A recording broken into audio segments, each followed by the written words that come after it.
Umusozi witwa Biruhanya. Bose baragenda bagera munsi y'umusozi witwa Biruhanya, basangayo isoko. Aho hantu kuri iyo nzira ivuye kuri rya rembo hashamikiraho izindi nzira ebyiri, imwe izenguruka ibumoso, iyindi izenguruka iburyo. Inzira ifunganye iterera uwo musozi w'Ibiruhanya. Mukristo ajya kuri iyo soko, anywaho, abona intege, maze atangira kuzamuka uwo musozi aririmba ati, erega uyu musozi ko ari muremure, nyamara numva nshaka kuwuzamuka. Sinemeye gucogozwa nuko waterera, kuko iyi ariyo nzira ijya mu ijuru. Nuko mutima wanjye humura witinya, komeza inzira nziza nubwo iruhije, za zindi nubwo zoroshye ukizitangira, ku iherezo zigeza ku kurimbuka. Ba bandi bombi nabo bagera munsi y'uwo musozi, maze babonye uko ari muremure uterera cyane kandi ko hari n'izindi nzira ebyiri, bibwira yuko izo nzira ziri buhurire inyuma y'uwo musozi niyo Mukristo yaciyemo. Nicyo cyatumye bashima kuzinyuramo, kandi muri izo nzira imwe yitwaga Kaga, indi yitwa Murimbuzi. Nuko umwe aca mu yitwa Kaga imutungura mu ishyamba rinini, undi aca mu nzira yitwa Murimbuzi nayo imutungura mu butayu bugari burimo imisozi y'umwijima mwinshi. Arasitara, aragwa, ntiyasubira kubyuka. Maze nterera amaso ndeba Mukristo azamuka wa musozi, mbona abanza kuwuterera yiruka, maze ananizwa kwiruka nuko umusozi uterera. Agenda buhoro, maze ageraho agenda amaka. Aringanije uwo musozi agera ku kazu keza nyiri uwo musozi yubakiye abagenzi barushye kugira ngo baruhukiremo babone intege. Mukristo yinjiramo, aricara, araruhuka, maze asohora wa muzingo w'igitabo mu isaho y'umwenda we yo mu gituza, arawusoma uramuhumuriza. Maze yongera kwitegereza wa mwenda yaherewe hafi y'umusaraba, amara umwanya yinezeza atyo, arahunikira, arasinzira.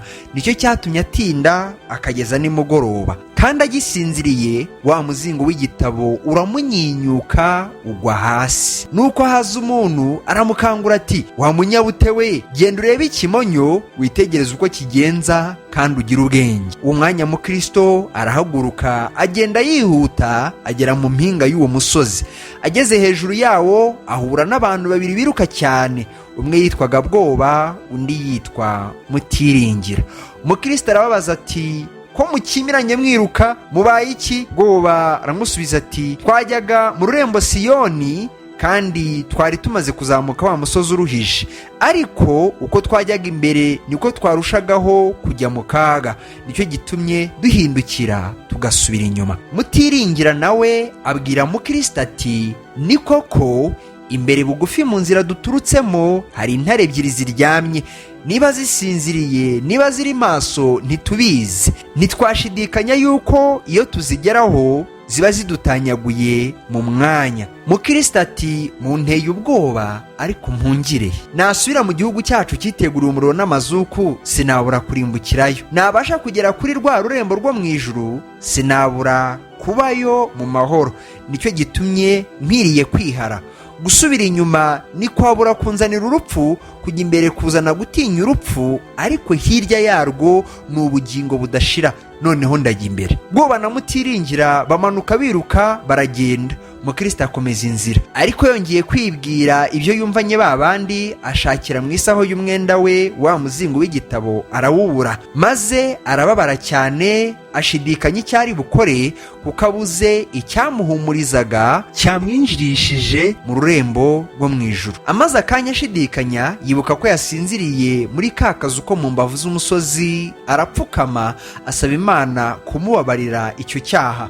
Asubira inyuma ajya gushaka uwo muzingo, ariko agisubira inyuma agenda afite agahinda katavugwa, ubundi agasuhuza umutima, ubundi arira, yicira urubanza kenshi yuko yakoze iby'ubupfu, agasinzirira ahantu hubakiwe kuruhukira umunaniro gusa. Agenda ashaka mu nzira hose akenguza ngo ahari yabona wa muzingo w'igitabo cyamuhumurizaga iteka mu rugendo. Ageze aho yitegeye ka kazu yasinziriyemo, kuko areba bimwongerera umubabaro yibutse icyaha cye uko kiri. Nuko yicuza ibyo bitotsi biba ati ndi indembe, ni iki cyane gusinzira ku manywa, gusinzirira hagati y'ibirushya, kandi ako kazu ari ako kuruhuriramo imitima y'abagenzi, maze sinirinde nkaruhuriramo umubiri wanjye. Ibyo si ukunezeza umubiri, ngenza urugendo runini rw'ubusa. Uko niko byagenze ku Bisiraheli. Kubw'ibyaha byabo Imana yabashubije inyuma mu nzira yo ku nyanja itukura. Nanjye nkwiriye kunyurana agahinda mu nzira mba nanyuranyemo umunezero iyo ntakora icyo cyaha. None mba ngeze he? Urugendo mba nagenze rimwe ndugenza inkubwe eshatu, kandi none bugiye kunyiriraho kuko bwije iyo ntasinzira. Nuko agera muri ako kazu, arabanza aricara amara akanya arira, nyuma arunguruka n'agahinda munsi y'intebe, abonamo umuzingo we w'igitabo, arihuta awusingira ahinda umushyitsi, awubika mu isaho y'umwenda we. Kuwubona kumutera kwishima ibyishimo bitavugwa, kuko ari wo ngwate y'ubugingo bwe, imumenyesha yuko azemerwa nagera ku iherezo ry'urugendo rwe. Nicyo cyatumye awubika mu isaho y'umwenda we, agashimira Imana yuko imweretse aho wari uri. Akomeza urugendo yishimye arira, kandi azamuka igice cy'umusozi gisigaye yihuta bitangaza. Ariko ataragera mu mpinga, izuba rirarenga, bimwibutsa ubupfu bwo gusinzira kwe. Aricuza ati wa bitotsi bibi we, utumye bugiye kunyiriraho, nkagenda nijoro umwijima ukampisha inzira, nkumva amajwi y'inyamaswa z'inkazi. Ibyo byose byanzanyweho n'ibitotsi bibi. Maze yibuka ibyo mutiringirana bwoba bamubwiye yuko intare zabatinyishije. Arongera aribwira ati izo nyamaswa ko zizerera nijoro zishaka icyo zirya, zansanga mu mwijima nagirana, nakwikiza ne ngo zitantanyagura.